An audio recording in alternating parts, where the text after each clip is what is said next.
La Universidad de Belgrano tiene abierta la inscripción para todas las carreras. Universidad de Belgrano, www.uv.edu.ar.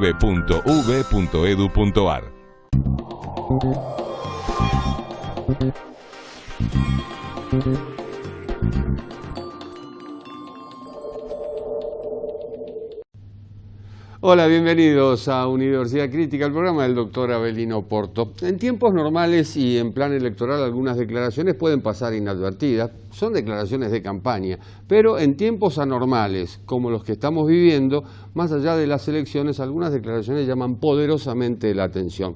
Por ejemplo, como vivimos a tiro de discursos, que el presidente se adjudique la paternidad de los argentinos. Sí, dijo algo así como que él es quien le dice al nene que no se asome por la ventana y el nene no entiende por qué. Estamos hablando de una sociedad, estamos hablando de una sociedad democrática, de una república, en la cual el pater familias, aquel del Imperio Romano, ya no existe, tampoco debería existir la sociedad patriarcal. Bueno, la cuestión es que el presidente a veces confunde la toma de decisiones con esa posición de defensa de la manada, por decirlo de algún modo, o defensa del pueblo, por decirlo de otro. Y la verdad es que no le corresponde. No le corresponde primero porque no es quien, segundo porque todos tenemos padre, tercero, o tuvimos padre, y tercero porque justamente lo que necesitamos son certezas y no que alguien nos cobije o que alguien nos diga lo que tenemos que hacer y cómo lo tenemos que hacer.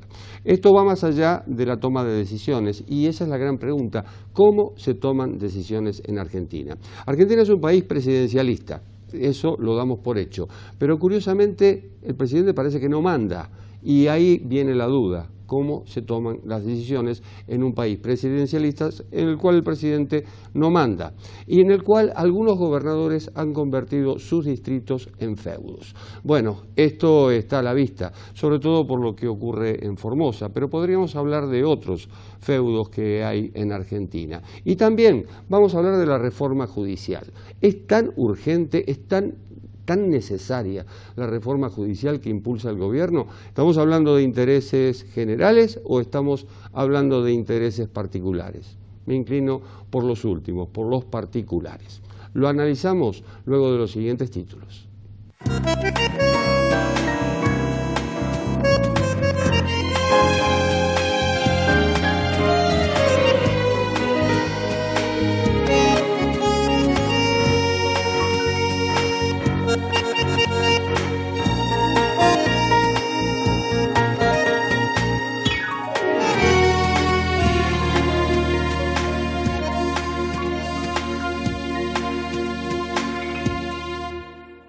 Varios temas y todos conducen a los tribunales. Es muy curioso en Argentina y la pregunta es si es tan barato litigar porque realmente todo se define justamente en los tribunales. Tribunales que a su vez están sometidos hoy a un apuro por la reforma judicial, sobre todo de parte del gobierno, un gobierno que se está manejando con decretos de necesidad y urgencia. Y en cierto modo no está apelando al Congreso, que es de donde deberían salir, si es que deben salir, las restricciones por la pandemia. Vamos a aclarar todos estos temas con el doctor Osvaldo Pérez Sanmartino, que es profesor de Derecho Constitucional de la UBA y de la Universidad de San Andrés. ¿Cómo le va? ¿Qué tal? ¿Cómo está? Muy bien, gracias. Vamos a empezar por algo sencillo. ¿Es barato litigar en Argentina? Y me le pregunto esto porque parece que todo conduce a los tribunales. Sí, quizá en los temas de conflictos privados no es tan barato, pero en muchas cuestiones vinculadas a la política pareciera que se facilita mucho la llegada a los tribunales, así como es malo que la justicia no le ponga límites al poder político cuando se excede, y obra fuera de los límites de esos caminos marcados por la Constitución, y eso ha pasado muchas veces en nuestra historia y en alguna medida sigue pasando. También es mala la contracara, que es la judicialización de la política, excesiva, porque la política tiene sus propios fueros, quiero decir, su propia autonomía.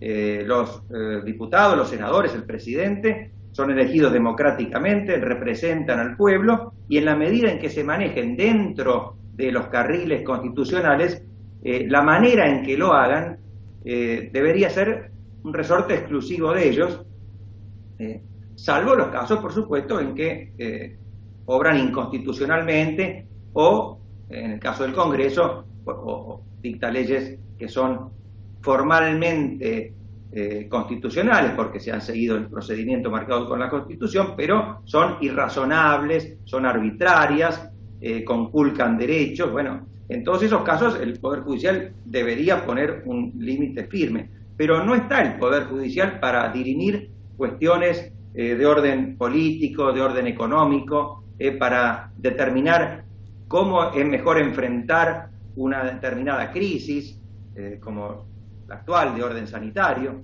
y sin embargo se acude muchas veces a los tribunales en busca de esas soluciones que en definitiva no aparecen, porque como mucho se puede solucionar o dar una respuesta a un caso concreto. En particular, todos los temas que tienen que ver con recursos económicos no los puede solucionar en forma general el Poder Judicial. Eso pasa a veces por ejemplo, con los derechos sociales.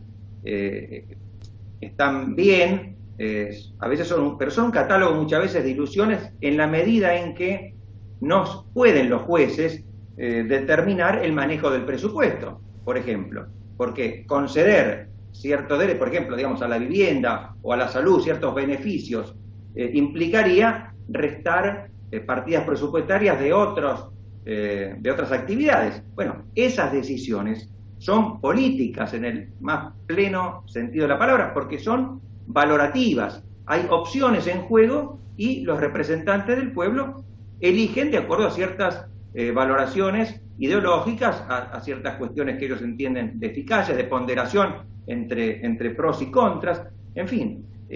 Pero se va demasiado, y creo que se lo hace como a veces los políticos también incurren en muchas denuncias penales sin mayor fundamento. Está este delito demasiado amplio, que es el incumplimiento de los deberes de funcionario público. Bueno, cualquier divergencia que se tiene con una determinada política o cualquier defecto que se le ve a un gobierno, ya se le imputa al funcionario este delito, y digamos, eso simplemente genera algún ruido mediático en un primer momento y posteriormente no pasa nada. De manera que, bueno, en síntesis, es mala la politización de la justicia y es también mala la judicialización de la política. ¿Los decretos de necesidad y urgencia son constitucionales?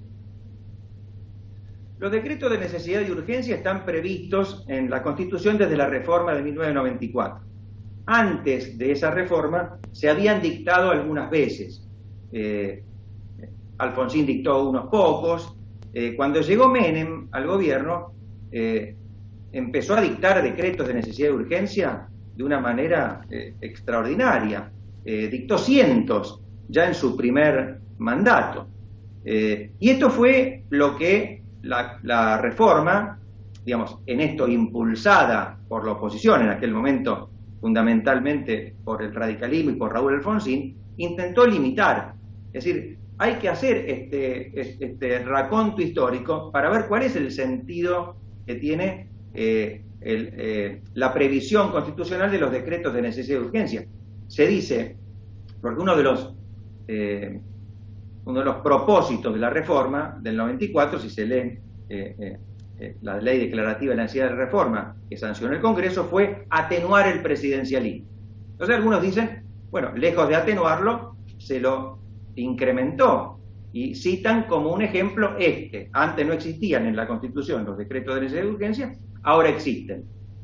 Eso es cierto si se compara texto con texto, pero en la realidad, así como le dije que Menem había dictado muchísimos decretos de necesidad y urgencia, lo había hecho con el aval de la Corte Suprema. La Corte, en un fallo de los primeros años de la presidencia de Menem, el fallo Peralta, que fue un caso que se planteó con motivo del dictado de un decreto que ponía en marcha el plan Bonex, recordar aquel plan que convirtió en títulos de la deuda pública los plazos fijos que la gente solía tener en aquel momento, y esto se hizo por decreto. Y la Corte, en aquel momento, la Corte que ya Menem había ampliado para lograr una mayoría dicta, determinó no solo que la medida era razonable en la emergencia económica, sino que además era correcto que lo hubiera tomado el Poder Ejecutivo. Es decir, avaló el uso del dictado de decreto de necesidad de urgencia. Y más, dijo que mientras no fuera expresamente rechazado por el Congreso, ese decreto iba a tener validez.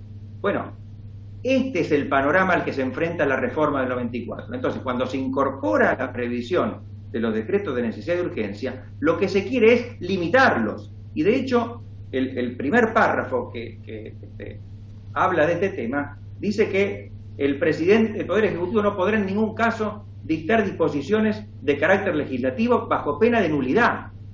Y ese, si bien después, digamos, abre la puerta a excepciones, ese principio general es el que debe servirnos como base de interpretación. Ahora, es cierto, después permite en ciertas condiciones su dictado, pero esas condiciones deberían ser de extrema urgencia. Yo diría, y lo dice la Corte en el fallo Berrocchi, por ejemplo, podría ser una situación de catástrofe natural, algo que no permita que el Congreso se reúna, o un caso de extrema urgencia. Bueno, siempre lo damos como ejemplos de libro, el primero de estos supuestos.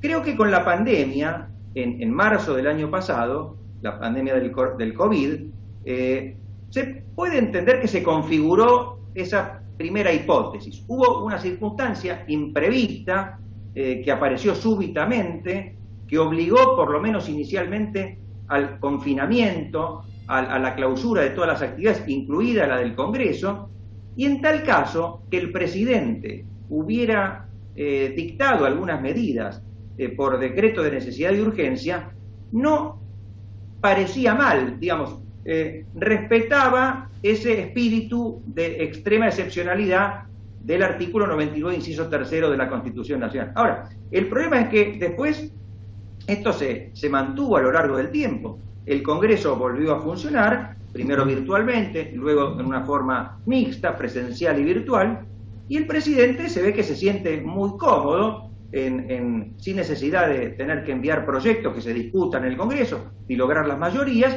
y sigue gobernando, por lo menos en materia sanitaria y en muchas otras, a través de decretos de necesidad y urgencia. Es decir, es una sola persona, está bien, requiere la firma de todos los ministros y del jefe de gabinete, ese decreto, pero sabemos que siempre lo hacen, porque si no, el presidente podría removerlos. Es decir que, salvo que fuera un gobierno de coalición, en cuyo caso podría dar lugar a una crisis política, pero normalmente esto no ocurre. Entonces, es una sola persona la que determina todas las medidas que estamos viviendo, restrictivas de derechos, que algunas podrían ser razonables, pero no hay ningún motivo para que no sean tratadas por el Congreso. Es decir, yo creo que todos los decretos de necesidad de urgencia, salvo aquellos primeros de marzo del año pasado, son inconstitucionales. Para mí son manifiestamente inconstitucionales. No se justifican de ninguna forma, y si uno lee además los considerando de los decretos, tampoco se preocupa el Poder Ejecutivo en dar una razón por la cual no podría tratarlos el Congreso. Fíjese, hace pocas semanas el oficialismo estaba interesado en una reforma a la ley de impuesto a las ganancias. Como se trata de tributos, y tributos es la materia tributaria es una de las 4 materias que la Constitución prohíbe que se regule a través de decreto de necesidad de urgencia, lo prohíbe expresamente, se requería necesariamente la intervención del Congreso. ¿Qué se hizo? Se lo convocó a sesionar a la Cámara de Diputados un fin de semana, y los diputados sesionaron ese fin de semana, y en muy pocos días fue aprobada la reforma. Es decir, esto demuestra que no hay ninguna necesidad de sortear al Congreso, y que hacerlo es simplemente un expediente de facilismo y de autoritarismo por parte del presidente. Pero no veo en el Congreso mucho contrapeso contra los decretos. La Constitución prevé que la Constitución fue en esto, digamos, no todo lo precisa que debía ser. No por error de técnica legislativa, sino porque evidentemente no se pusieron de acuerdo en la Convención Constituyente. La oposición, seamos esquemáticos, Alfonsín quería limitar estos decretos y Menem no quería verse limitado, digamos, aceptó esa limitación, pero el texto del 91, inciso tercero, no es del todo claro en cuanto a los alcances. Luego de varios años se dictó una ley que reglamenta los efectos, los alcances de la intervención del Congreso, la ley 26.122. Pero lamentablemente esta ley determina que los decretos de necesidad de urgencia permanecerán en vigencia mientras no sean rechazados expresamente por ambas cámaras del Congreso.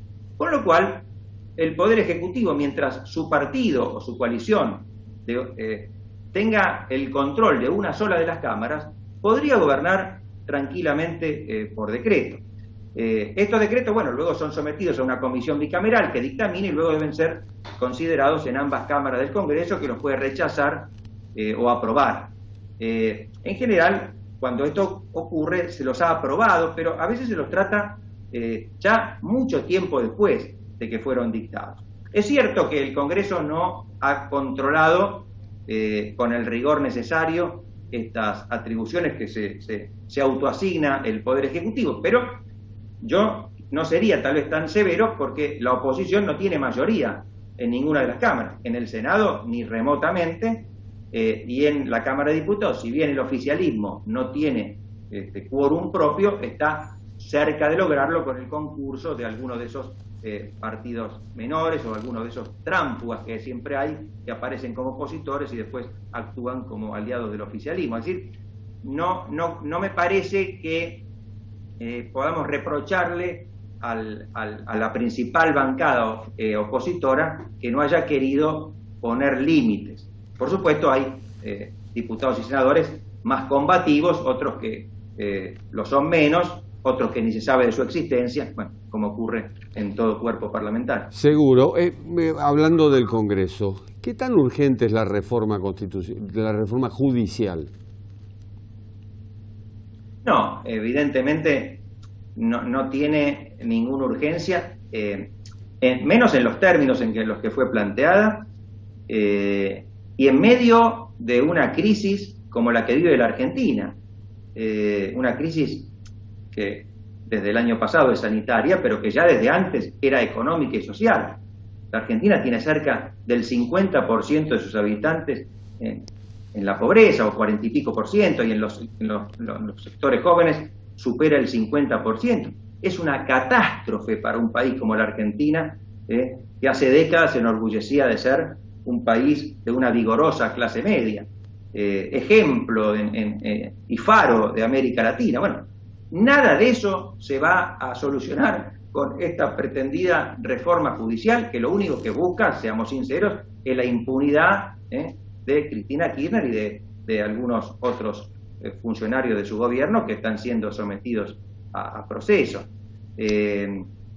Por otra parte, son reformas bastante contradictorias que se plantean, porque se dice, por ejemplo, que el objetivo es acelerar los procesos, y se plantea la creación de un tribunal intermedio antes de llegar a la Corte, que se ocuparía de las arbitrariedades de sentencia. Bueno, pero una cosa o la otra. Evidentemente la existencia de este tribunal lo único que haría es demorar todos los procesos, porque se crearía una nueva instancia, de primera instancia, Cámara, en algunos casos casación, luego el Tribunal de Arbitrariedad, y nada le impediría a la Corte considerar que la sentencia de ese Tribunal de Arbitrariedad es arbitraria, con lo cual se mantendría el recurso extraordinario por arbitrariedad, que es una creación de la propia Corte Suprema, y esto simplemente dilataría los procesos.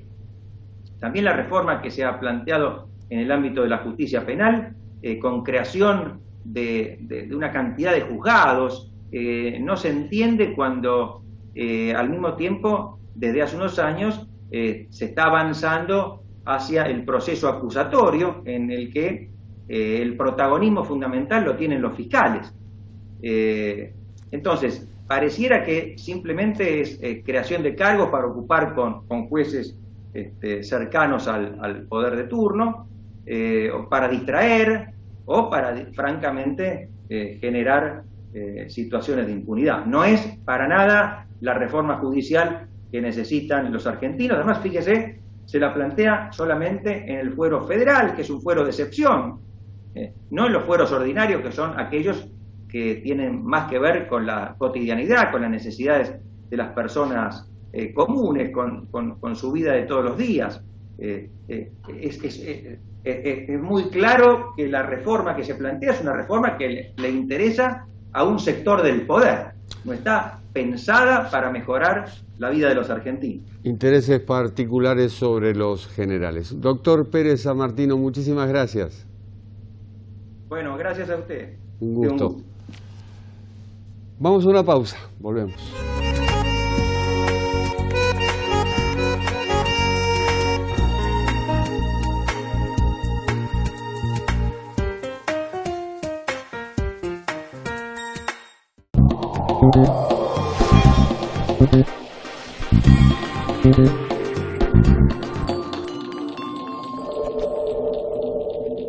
La Universidad de Belgrano tiene abierta la inscripción para todas las carreras. Universidad de Belgrano, www.uv.edu.ar.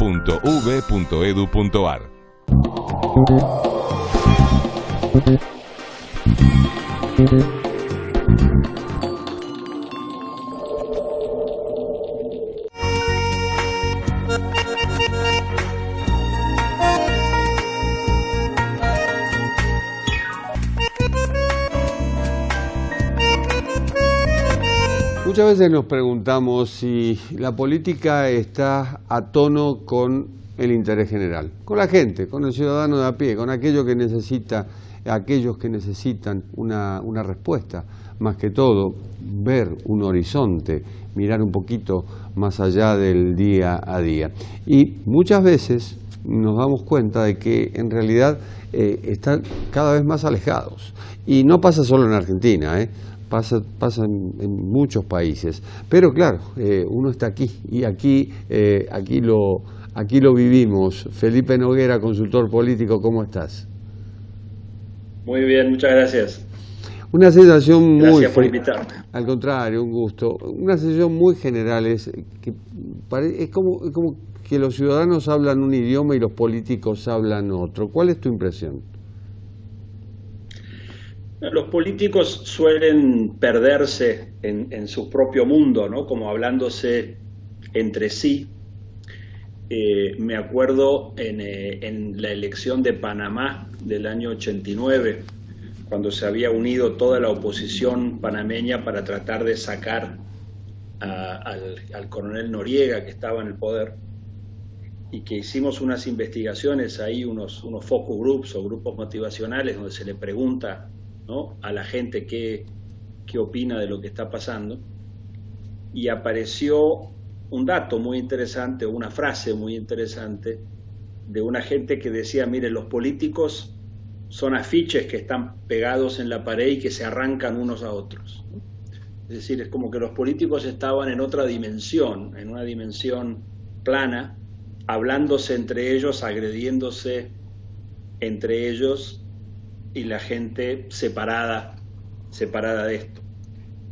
Esto es algo que no ha cambiado en estos 30 o 40 años de democracia que llevamos en Argentina y en América Latina, y genera algunas reflexiones, ¿no? Porque, por un lado, a veces termina en el que se vayan todos, ¿no?, como pasó acá hace 20 años, y algunos piensan que puede pasar ahora también. Si la oposición no se cuida, esta gran crisis no solo va a envolver al gobierno, sino que también a la oposición. Pero el que se vayan todos tampoco resuelve los problemas. Y de la misma manera que los políticos parecen estar ahí en su propia dimensión, como estos afiches que se arrancan unos a otros, también uno puede ver la otra cara de la moneda, y es la gente que no se mete en política, que no participa en política. De alguna manera la solución no es que se vayan todos, sino que se vengan todos, o sea, que todo el mundo participe, y en todo caso que se quite se releve a los corruptos, a los ineficaces o a los que ya dieron lo que tenían que dar, ¿no? Entonces, tenemos esta cuestión de dos mundos, donde por un lado uno de los mundos parece corrupto, parece que solo les importa lo propio, y por otro lado hay otra gente que se ha olvidado de la política, que ha dicho alguien debería estar ocupándose de estas cosas, y el problema es que no lo están haciendo correctamente. Pero no piensan muchas veces cómo puedo yo participar, ¿no?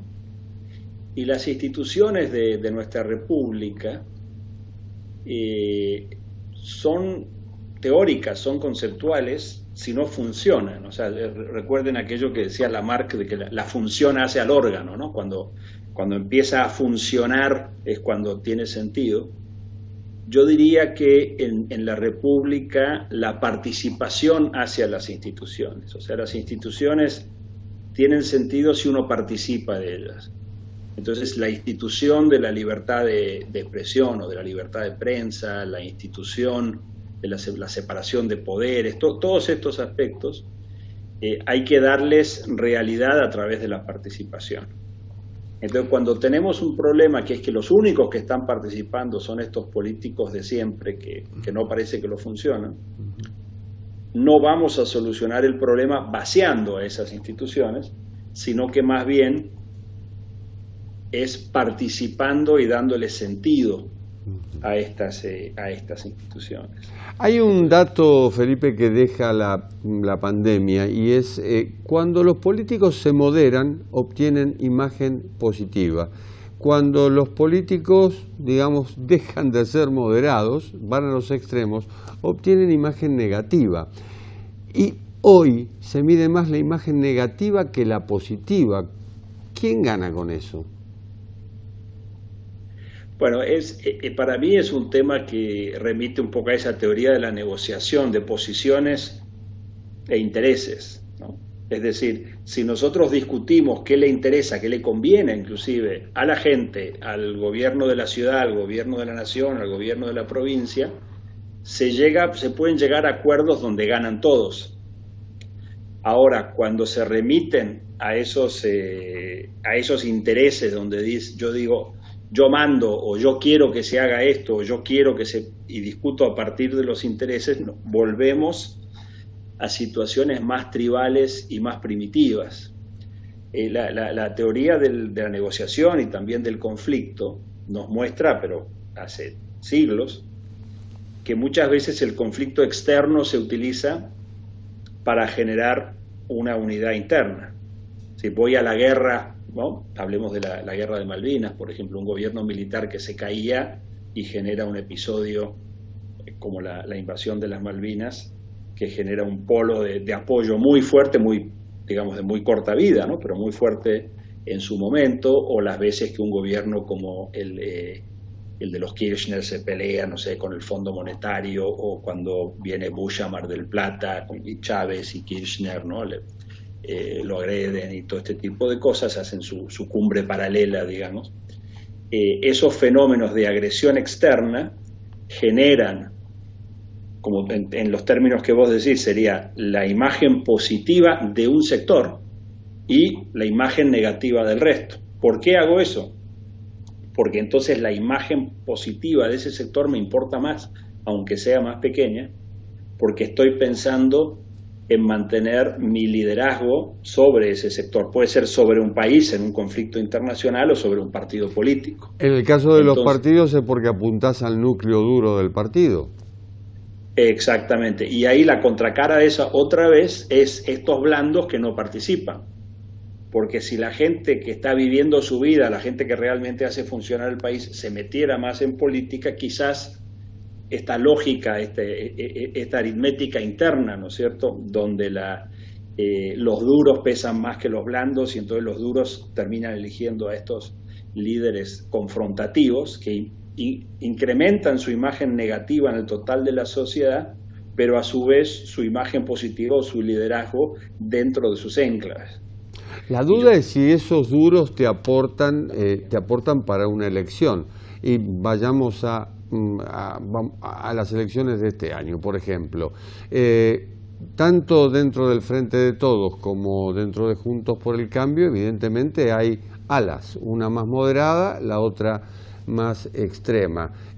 Cuando van al ala extrema, el voto negativo, la imagen negativa, se traduce no solo dentro de las coaliciones, sino también por fuera, es decir, cómo los ve la sociedad. Por eso me llama la atención esto de restar para sumar sería.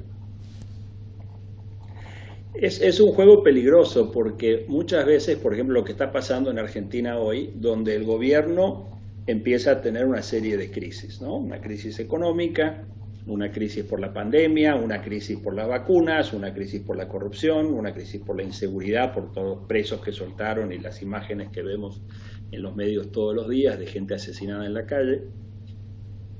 ¿Y qué hace el gobierno? Trata de mejorar su imagen, trata de amigarse con la oposición para juntos construir algo. Bueno, cuando lo hace, como al principio de la pandemia, le va muy bien, le va bien a todos.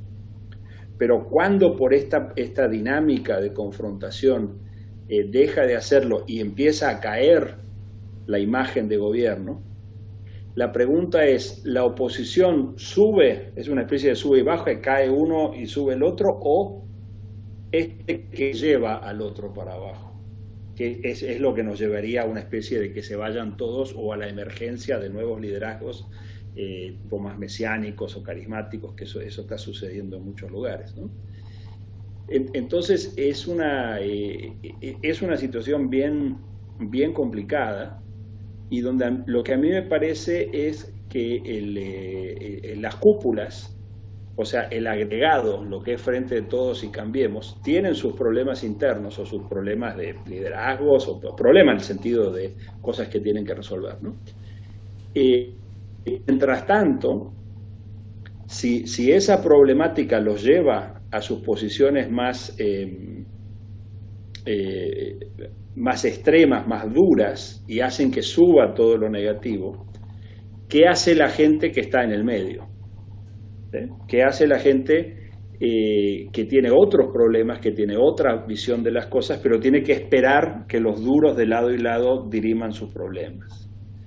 Para mí, una de las grandes oportunidades que hay para ir resolviendo ciertos problemas es que distintos grupos en la sociedad, o distintas ciudades o provincias o municipios o grupos de interés, no esperen que se dirima esta cuestión de lado y lado, ¿no? de los azules y colorados o blancos y negros, y que se vuelven cada vez más extremos, sino que empiece a surgir dentro de la sociedad las propuestas sobre temas específicos o regiones específicas, porque luego cuando nos acerquemos al proceso electoral, y esos extremos, ¿qué hacen en ese momento una vez que dirimieron los liderazgos? Se van corriendo al centro a buscar a los famosos indecisos, o la gente que, pues bueno, que esos indecisos, ese voto que se llama voto persuadible, ya esté organizado y diga, usted quiere mi apoyo, pero yo quiero que respeten al campo, que no le metan todos los impuestos al campo.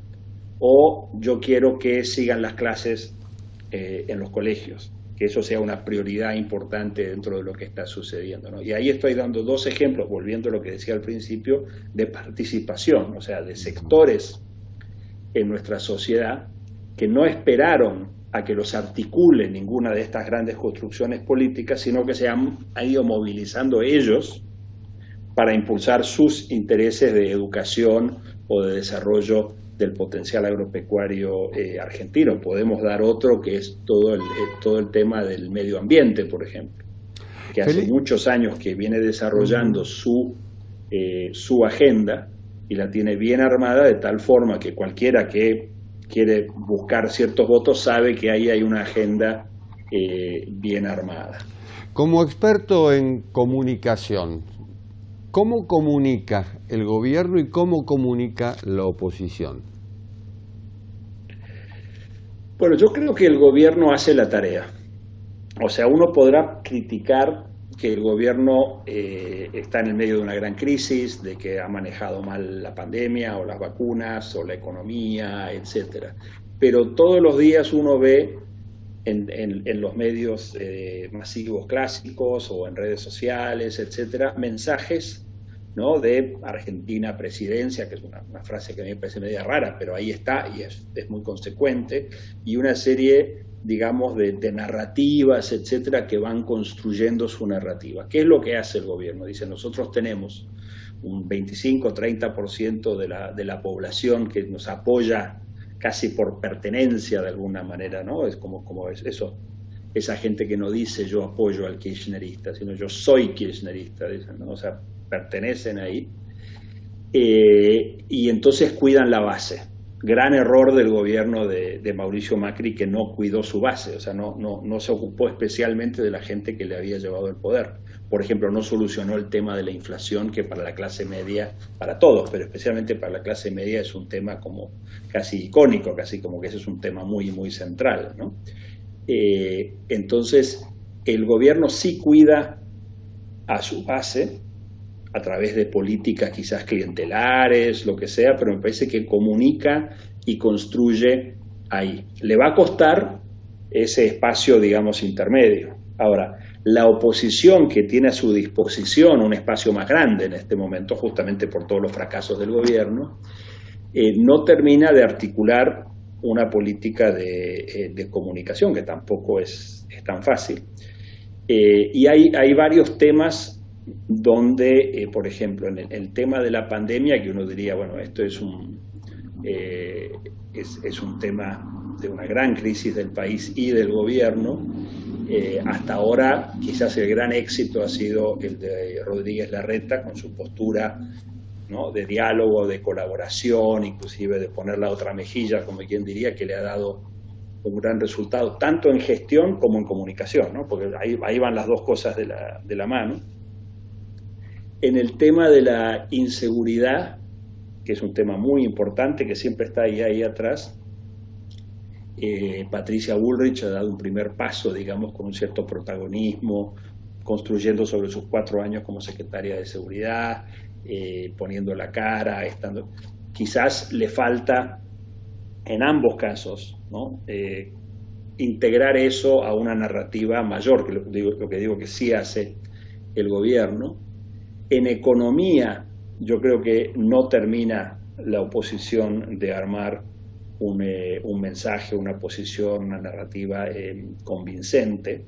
No tienen una buena explicación de sus 4 años y tienen, creo yo, un peligro, una especie de trampa ahí, como eso, cuando uno va y hay una trampa y un agujero y uno se cae en el agujero, que es que a veces dan la impresión de querer decir, en realidad no nos equivocamos, si lo piensan bien deberían haber votado por nosotros en el 2019, bueno, fue el primer tiempo pero hay un segundo tiempo. Toda esa narrativa para mí remite al pasado, y la política normalmente se juega en el futuro. El pasado me puede dar o quitar credibilidad, pero la comunicación de temas económicos de la oposición la veo como muy, muy débil, y el gobierno que usa una serie de políticas que hace 6.000 años que fracasan, como el control de precios, por ejemplo, sin embargo las comunica, porque el control de precios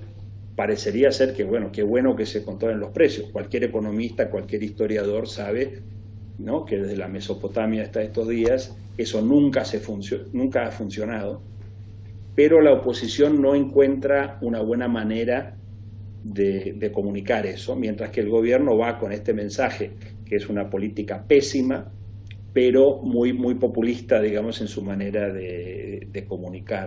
La justificación por un lado y la culpa es del otro por el otro. Felipe, muchísimas gracias. Muchísimas gracias a vos. Qué gusto estar otra vez acá. Un gusto. Vamos a una pausa y volvemos.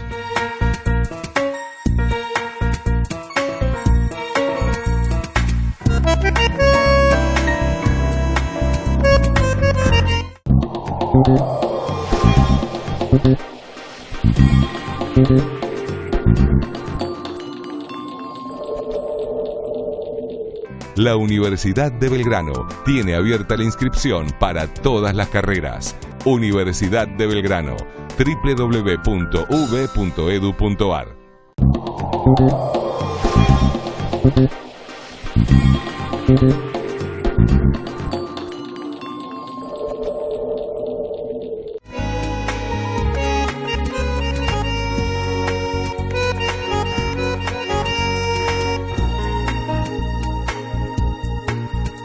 Hay quien dice que la pandemia ha sacado lo mejor de nosotros, pero también ha sacado lo peor. Y eso se ha visto en determinadas circunstancias que realmente provocan indignación, causan indignación y son inexplicables. Y es el caso del doctor Vicente Antonio Palacio, que es médico, que tiene 63 años, que es paciente de riesgo por tener diabetes y que ha sido detenido, ha estado en arresto domiciliario por ir sin barbijo en una camioneta o en un coche acompañado por su mujer. Y esto ocurrió en la provincia de Formosa, sí, la provincia de Gildo Infran. Lo saludo, doctor Palacio, ¿cómo está? Buenas tardes, señor, ¿cómo anda usted? Bien, gracias. ¿Puede relatarnos qué fue lo que ocurrió? Aproximadamente a mediados de agosto del año pasado, un día sábado, a eso de las 8 de la mañana, me dirijo a una localidad satélite a la ciudad de Formosa, llamada Mojón de Fierro, a atender a mis pacientes. Hay que transcurrir por un descampado, zona rural, sin casas, poco tránsito, y un retén policial cuando faltaba 1000 metros para llegar a la localidad en cuestión, nos hace la señal de detenernos. Iba manejando mi señora con el barbijo puesto. Nos detenemos, yo iba en el asiento del acompañante con el barbijo en el regazo porque iba cebando y tomando mate con mi señora. Nos detenemos, baja los vidrios de la ventanilla, y el policía, sin saludarnos en forma imperativa, me mira a mí y me dice de muy mala manera su barbijo. Yo lo levanto con la mano y se lo muestro, y me le dice, lo tiene que tener puesto. Le digo que no tiene sentido. Yo iba adentro con los vidrios cerrados a velocidad, con mi señora cebando y tomando mate, que no. Entonces él me aclara que hay una disposición provincial que todas las personas que van dentro de su vehículo debe usar el barbijo. Discutimos, el tono de la conversación se va elevando y me quiere hacer bajar de la camioneta diciéndome bájese del vehículo, me quería esposar y secuestrarme el vehículo. Entonces yo ya reacciono y le digo que de ninguna manera, que para hacer eso necesita una orden judicial. El vehículo es prolongación de mi propiedad y no me quise bajar, o no hubo forma él de que yo me baje. Entonces me deja continuar mi camino. Voy al pueblo, atiendo a mi paciente y me regreso a Formosa. Y me desentendí del tema. El funcionario policial había hecho un acta y lo elevó a la justicia, en donde se me inicia una contravencional. Los primeros días de enero yo recibo una citación acá en mi casa donde tengo que ir a prestar declaración indagatoria. Me presento y ahí me confirman que era por ese caso y me hago mi descargo. Bueno, pasó un mes, recibo nuevamente otra citación para ir a firmar lo que había la jueza dictaminado lo que respecta a mi caso. Ya me voy acompañado de mi abogado y nos encontramos con la sorpresa de que me habían encontrado culpable. Me dice el abogado, vamos a apelar a otra instancia, vamos a ver qué pasa. Me dice, ya venció el plazo de apelación. Entonces el abogado me aconseja que pidamos el perdón judicial, que son para los casos de primera instancia. Como soy una persona de edad, de alto riesgo, profesional, sin problemas en el legajo judicial, en fin, era imposible que me denegaran. Yo le digo que no, que sería tácitamente reconocer de que yo soy culpable. No quise, pero me convencen. Finalmente a la semana me llaman de nuevo, ya me llamó lo pronto que solucionaron el problema, me llama de nuevo a notificarme de lo que ha decidido la jueza, nos vamos y se nos denegó el perdón judicial.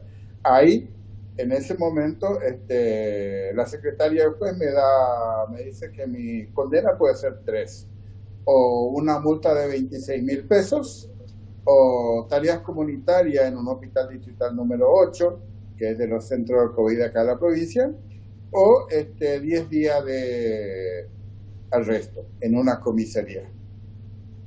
Los abogados míos me aconsejan que haga la tarea comunitaria 1 o 2 veces por semana durante un mes, 1 o 2 horas por día. Me niego porque no quiero, yo no cometí delito, y le digo que voy a cumplir el arresto en comisaría.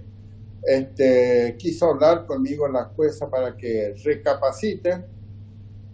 Le contesto que yo no quiero hablar más con ella, que ya varias veces vine a tratar de hablar con ella y no la encontré en su lugar de trabajo, que ya me sentenció, que qué sentido tiene conversar ahora.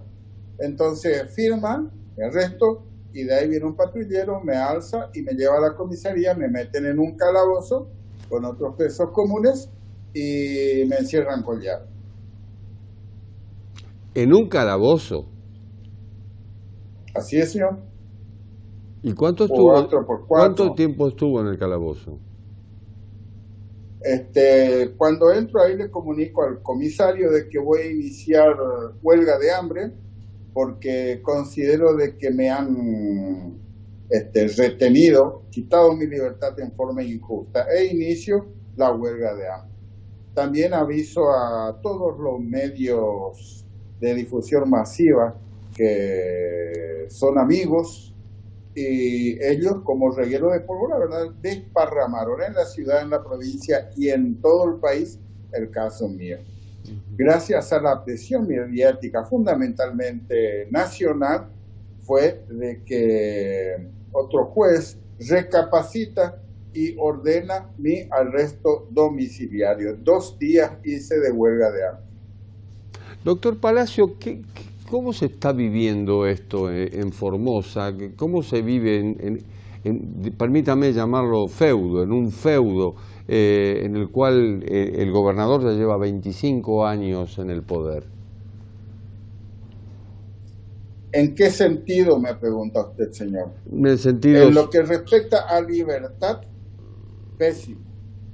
Acá prácticamente nosotros no somos dueños de nuestra libertad. El feudo domina a gusto y piacere qué hacer con nosotros, si encarcelarnos, si meternos en nuestra casa, o no dejarnos entrar a la provincia, o no dejarnos salir. En lo que respecta a salud, pésimo. ¿Por qué? Porque esto se está desbordando, está colapsando el sistema de salud público, y el feudo no deja prácticamente que la parte privada meta las narices en el asunto. Por ejemplo, no le dejan hacer los hisopados, los análisis de anticuerpos, en fin, no quiere aparentemente ellos que haya otros datos estadísticos que no sean lo que ellos dan.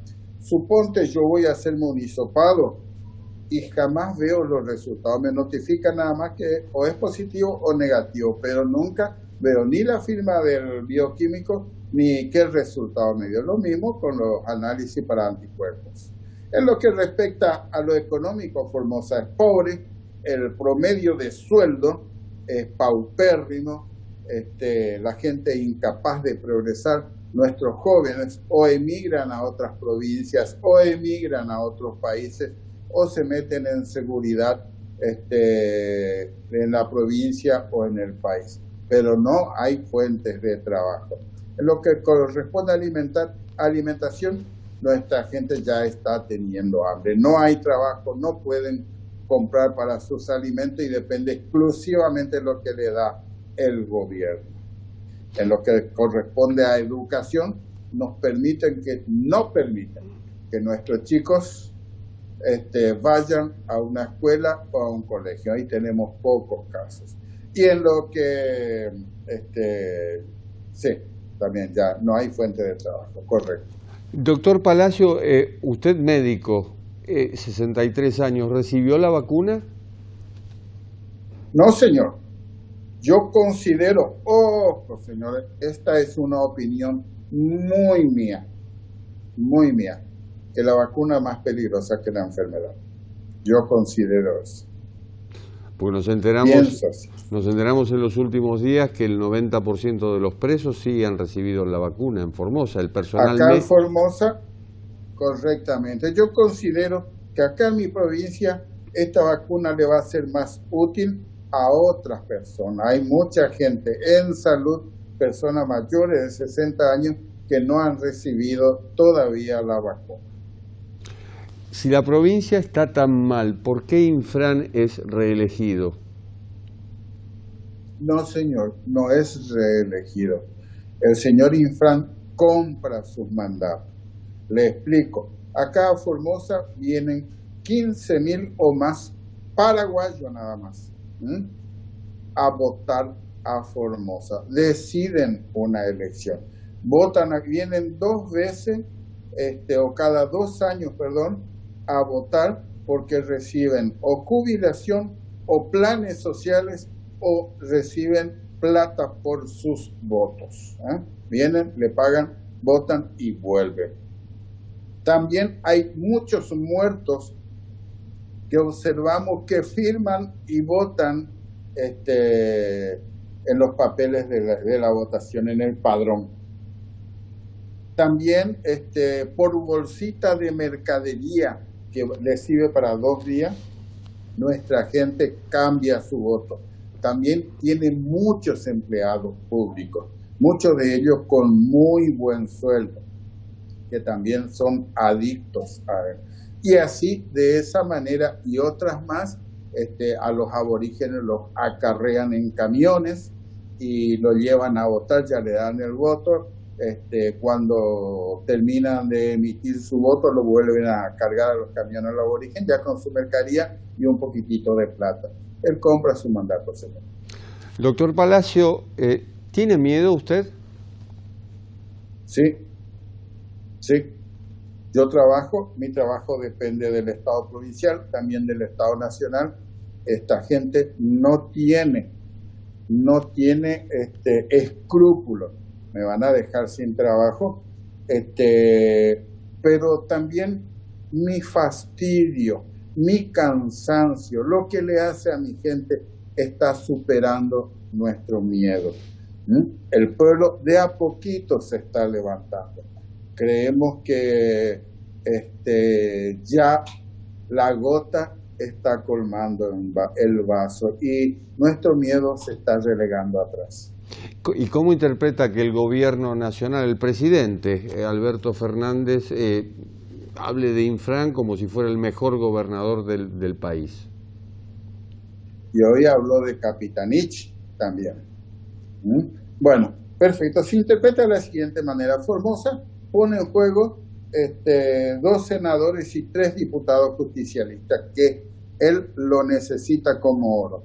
Y otra situación, que ellos sueñan manejar la Argentina de la manera como Gildo maneja Formosa, teniendo sometido, encerrado al pueblo y hacer ellos lo que quisieran.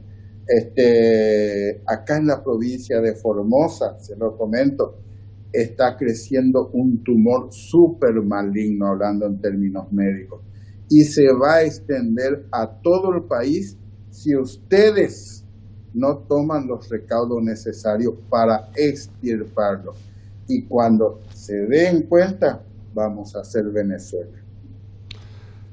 Doctor Palacio, le agradezco muchísimo su testimonio. Gracias a ustedes. Un abrazo. Un abrazo. Y un abrazo para ustedes también. Sí, Formosa también es Argentina. Hasta la próxima.